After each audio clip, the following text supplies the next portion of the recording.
Welcome to Hero Villains. Who do you think would win, DCEU Aquaman or MCU Hela, between the king of the ocean and the goddess who rules the realm of death? Aquaman, whose real name is Arthur Curry, is the king of Atlantis and the bridge between the human world and the kingdom beneath the deep sea. He possesses the ability to breathe underwater, communicate with marine creatures, and command the ocean as an extension of his own will. Aquaman's physical strength far surpasses that of humans. His swimming speed is extraordinary, his body can withstand the immense pressure of the ocean depths, and his mastery of combat with the legendary trident makes him a formidable warrior.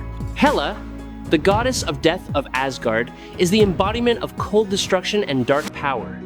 She possesses superhuman strength, rapid regeneration, the ability to manifest weapons from darkness, and near immortality when she is within her own domain. Hela is also a supreme combatant, capable of crushing her enemies through both raw power and dark magic.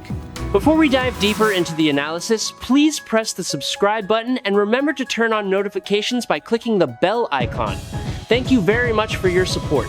Aquaman is often not regarded as the most outstanding individual within the Justice League, but that is only true on the surface. Beneath his calm demeanor lies a battle-hardened warrior, highly skilled in martial combat, carrying the bearing of a king and wielding the spear of Poseidon imbued with ancient power. He does not merely protect the oceans, but also rules an advanced underwater civilization where knowledge of magic and technology merges into astonishing strength. His telepathic abilities have expanded far beyond the norm, allowing him to connect with marine life on a massive scale, second only to Martian Manhunter. Compared to Superman, Aquaman's raw physical strength may be lower, but that does not diminish his standing.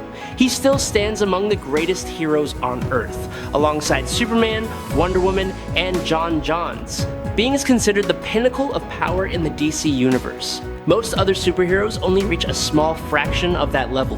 What makes Aquaman truly dangerous is the combination of unbreakable will, sharp intellect, and superhuman physical power. When he returns to his natural domain, amid towering depths and raging ocean currents, his abilities seem to fully awaken. His strength, speed, and durability surge dramatically, and every swing of his trident carries the crushing pressure of the entire ocean. The King of the Seas charges through the deep blue waters, his spear glowing within the dark abyss, creating a presence that is both majestic and awe-inspiring. Aquaman's power does not lie solely in the title of King of the Seas. He can easily lift a blue whale weighing hundreds of thousands of pounds, equivalent to roughly 200 tons. And that same strength is sufficient to tear apart a tank with his bare hands. From hoisting colossal sea creatures to lifting an entire cruise ship, everything demonstrates that his body seems to have been forged by the pressure of the ocean depths. Aquaman moves so fast that it feels as if the ocean itself is clearing a path for him. His swimming speed can exceed 10,000 feet per second, enough to cross the distance from New York to London in roughly half an hour. On the surface, thanks to his superior strength and endurance, he can reach speeds of 60 to 80 miles per hour in short bursts, and his sharp and precise reflexes make close combat extremely dangerous for any opponent. No army on Earth could force him into a prolonged struggle lasting more than a few minutes. The best way to confront him is to keep distance, because once Aquaman closes the gap, the battle is almost decided. He possesses impressive regenerative abilities, and when combined with Atlantean technology, he is nearly unaffected by light weapon fire. Both powerful and unpredictable, he leaves his enemies trembling before the overwhelming tide of his strength crashes down upon them. Aquaman has repeatedly demonstrated that both his body and his will are resilient enough to astonish others. He was able to take 2 sword strikes from Warrior directly to the chin and remain standing after previously enduring a full force attack from Wonder Woman with almost no damage. Notably,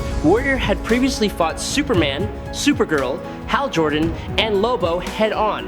In another battle, Aquaman single-handedly defeated the International Justice League, including Martian Manhunter, Wonder Woman, Fire, Ice, and Warrior.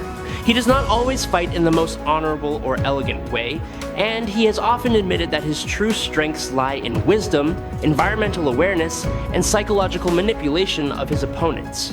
Aquaman also possesses an extraordinary level of resistance to energy-based attacks. He once endured a powerful energy beam from Starro, an assault that nearly claimed the life of the new god Orion. Yet, he remained completely unfazed and continued charging into battle. When Aquaman steps onto the battlefield, the presence of a king of the ocean surrounds him.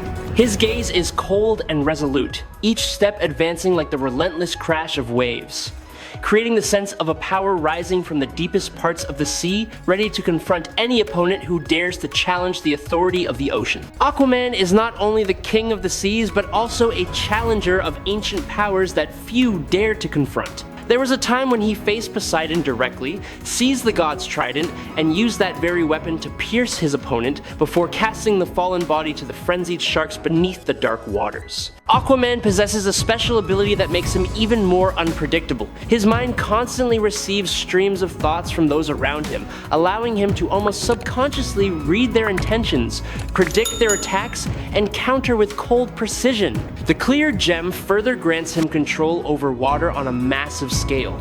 He can lift the entire ocean like a curtain, unleash surging tsunamis, and raise whirlpools like towering rotating pillars. Not only does Aquaman control water, he also controls minds. On one occasion, he manipulated the thoughts of several Justice League members such as Superman, Commander Steel, and Vixen. He once used telepathy to force the brain to take his own life. He also banished Tiamat to hell using nothing but mental power, causing the grotesque extensions of the demon goddess Nuliajuk to turn against their own creator. Even more tragically, in the most painful moment of his life, he destroyed the mind of his son AJ when the child was afflicted by a curse, a decision like a blade cutting into a father's heart and leaving a wound that would never heal. All of this forms the image of a king with a heavy gaze, bearing the weight of the entire ocean and memories that are both glorious and agonizing. Within the cold darkness of the deep sea, his power radiates like an irresistible tide, both majestic and terrifying, making those who dare to challenge him tremble as they hear the crashing waves like the heartbeat of an ancient force awakening. I truly hope you will subscribe to the channel. It helps us tremendously, and you are absolutely amazing. Thank you very much. Now let us talk about Hela. Hela appears as a figure both alluring and terrifying, one who toys with death as a form of amusement. She once calmly confronted Thor, smiling in the face of the god of thunder's power and declaring that the laws of space and time could not bind her. What Hela desires most is not gold or kingship, but souls. The more noble and radiant a soul is, illuminated by honor and courage, the more fiercely her desire to possess it burns. Yet a paradox lies within that very nature. Tales of genuine love and noble sacrifice can move Hela, causing her on several occasions to spare souls such as Thor and certain others, as if within the darkness of death there still flickers a faint spark of humanity. In terms of physical strength, Hela stands at the pinnacle of the Jotun, surpassing the vast majority of members of this formidable race. When she dons her cloak and hood, her physical form is perfectly protected, and her power reaches a level comparable to Thor, even overwhelming him in many battles. Hela's endurance is nearly limitless. She is truly immortal, able to recover from injuries in a short time, even regenerating her body from scattered cellular remnants like ash drawn back together. However, behind that seemingly omnipotent presence lies a dark secret. When she loses her cloak and hood, Hela returns to her true form, with the left side of her body withered like a corpse consumed by time. In this state, she is noticeably weaker, and much of her power dissipates like mist under the sunlight, creating a stark contrast that is both frightening and strangely evocative of compassion. One can imagine Hela standing in the cold realm of death, black winds whipping her garments, deep green eyes piercing through the souls of others at once. The Queen of Valhalla and a symbol of the fragile boundary between limitless power and eternal loneliness. Hela carries within her an authority that even the gods must fear. With a single light touch, she can grant immortality or strip it away, making those who were once immortal suddenly feel the weight of time and the onset of age. She almost never knows fatigue, her body moving with cold and fluid grace. Her speed is so impressive that many enemies cannot even perceive the next strike.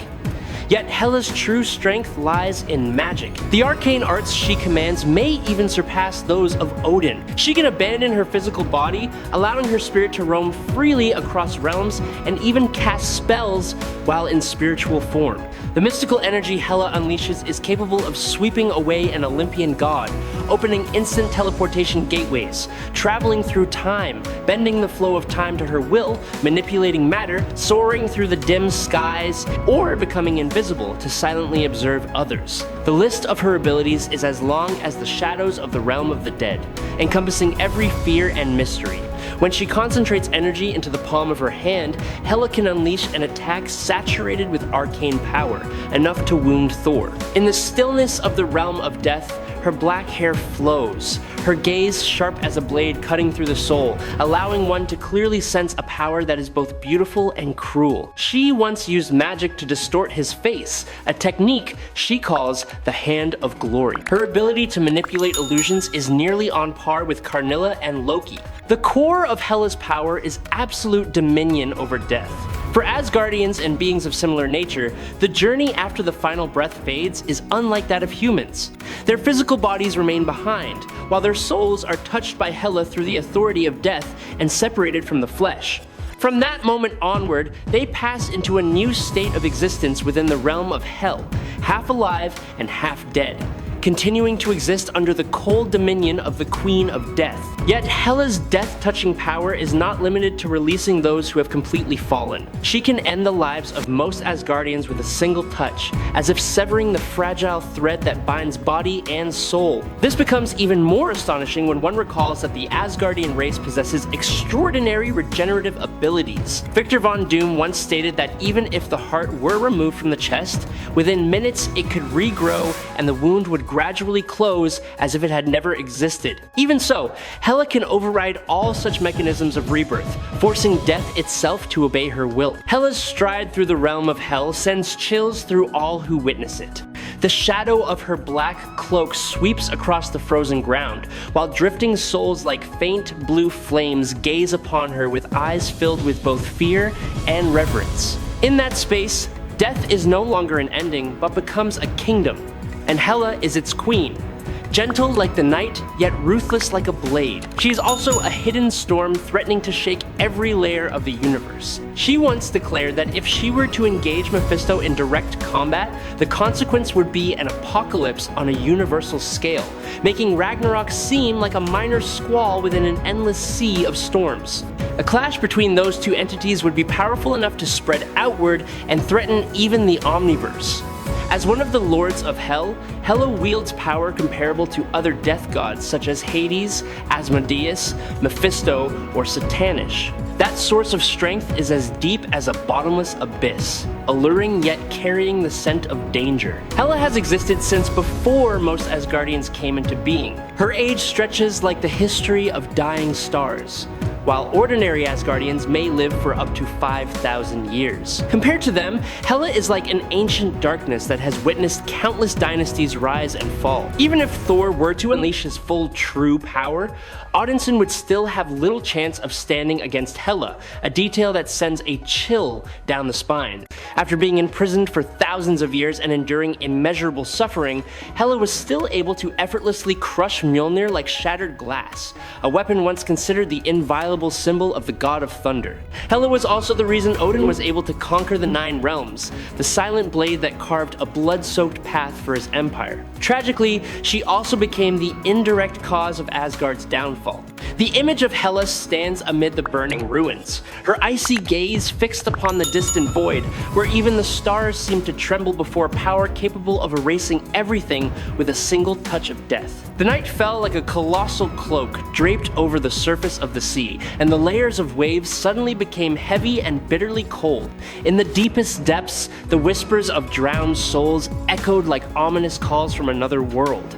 Aquaman immediately sensed a fracture in the ocean's currents, a strange sorcery tearing apart the boundary of Atlantis and causing the entire kingdom to tremble as if before an invisible storm. From the heart of the sea, a dark gateway opened, leading directly to Helheim. Hela manifested amid the chaos, her eyes cold as ice, with an army of fallen warriors from ancient ages standing behind her. She declared her intent to seize the souls within the vast ocean to expand the kingdom of the dead. She had no need for the throne of the living world. She sought to turn the seas themselves into a colossal gate leading to the realm of death. Facing that threat, Aquaman stood firm amid the surging waves, bearing the responsibility of the King of Atlantis. He fought not only for the ocean, but also for his people, their history, their honor, and the pride of the underwater kingdom. Amid the roar of the tides, Aquaman summoned mythical creatures. Sharks, leviathans, and colossal sea beasts surged forth like phantoms of the deep. Storms rose, lightning tore through the darkened sky. Yet, Hela continued to walk calmly through the raging waves, each step seeming to chill the sea by another degree. From the darkness surrounding her, countless spears of death emerged, sharp as the merciless will of the death goddess. She spread her arms and controlled the souls of sea creatures, forcing them to turn and attack Aquaman. In that moment, he understood that this was not merely a battle of strength, but a confrontation with the very essence of death itself. Aquaman swung his trident and commanded the rebellious tides. The entire ocean seemed to answer his call, forming a fury filled with deep blue light. But Hela unfurled her cloak of death, transforming the battlefield into a cold underwater graveyard. Two sources of power collided. One, the primordial authority of the sea, the other, the icy energy of Helheim. The surface of the water fractured under invisible pressure as light and darkness intertwined to form a terrifying vortex. Aquaman was wounded as the souls of fallen warriors tightened around him, dragging him toward the pitch-black abyss below. In that instant, he gathered all the will of the King of Atlantis, merging his voice with the eternal whispers of the ocean. The sea responded, its currents raging violently as if trying to tear apart every chain. His heart burned with the desire to protect, despite the pain ravaging his body. Yet, Hela did not belong to the realm of the living. She knew no fatigue and could not be drowned by the sea. A single gentle motion from her was enough to drain the life force around her, causing the entire ocean to fall silent for a brief moment, as if the universe itself were holding its breath. Aquaman fell, but still forced himself back to his feet, enough to protect his people and delay the invasion of the realm of death. He did not allow the ocean to kneel, even as his eyes grew heavy with exhaustion. Hela walked through the spreading darkness, her demeanor calm and absolutely confident. She acknowledged Aquaman as a formidable warrior, one who dared to face death itself without retreating. But that was still not enough to defeat the goddess of death. The victor was Hela. I hope you enjoyed this battle. If you have any questions, please leave them in the comments section. Follow me if you enjoyed it. That is today's video. Thank you very much.